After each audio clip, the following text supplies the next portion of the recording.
Hi guys, my name is Crystal and welcome to my YouTube channel.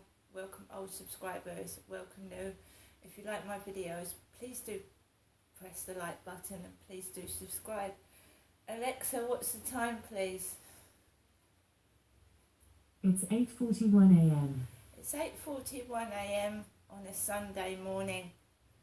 I haven't been woken up at 6 like I was last weekend. So it's not been too bad this morning. Last Sunday I was woken up about 5:30, 6 in the morning. I've actually been able to get a decent night's sleep last night. So I've got up this morning and I have gone straight into the shower because I feel like I've still got some sort of cold or something because my voice is hoarse, my throat feels sore, and I've still got pain around my cheeks, eyes, nose and ears and all that area. So I've hopped straight in the shower. So my hair is wet.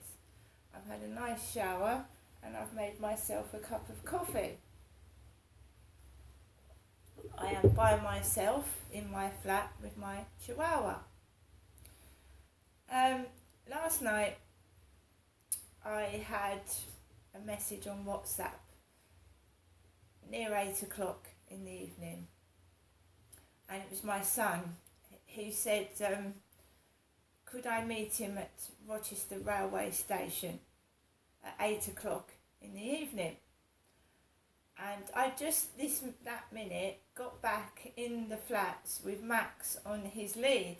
I'd just come home from walking Max around the field for about 45 minutes in the dark. That is scary because I've got a message on my phone that says, I've got a firework for you. A firework for you.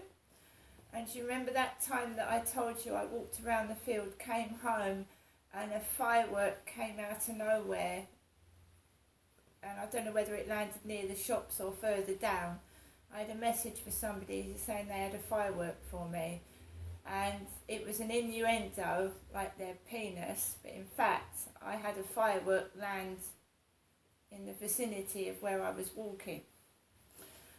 So it's scary, a woman walking on her own around the field, basically. Anybody, a man, anybody, you know, it's scary in the dark, and this fireworks still going off days after bonfire night. They're just being thrown willy-nilly and they're going off still.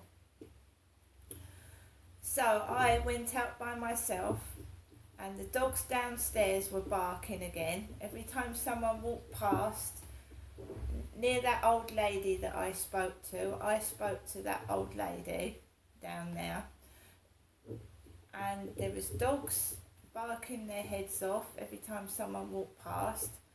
And this was after my son had texted me. So I threw an old loaf of bread out. It goes off. It gets very warm in these flats and bread doesn't last very long if you don't keep it in the fridge or freezer.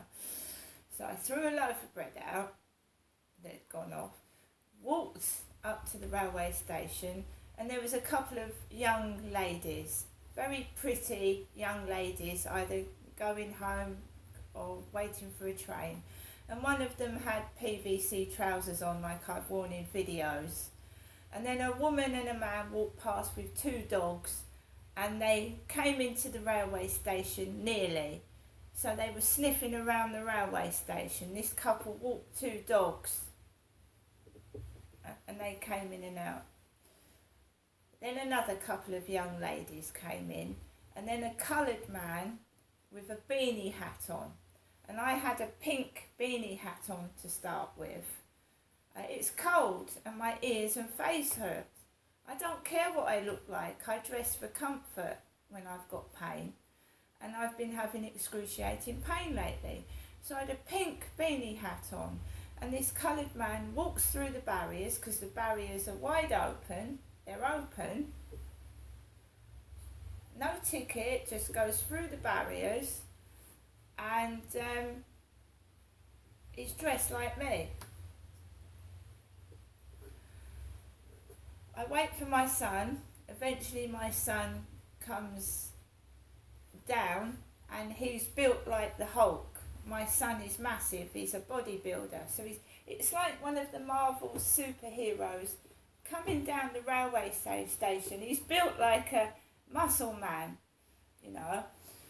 Then we go into the co-op, my son buys me a coffee and he buys himself some chicken and rice and some soya sauce to cook on my oven. He said, "I'm sorry I didn't see you earlier, Mum. I was working and I was visiting a studio."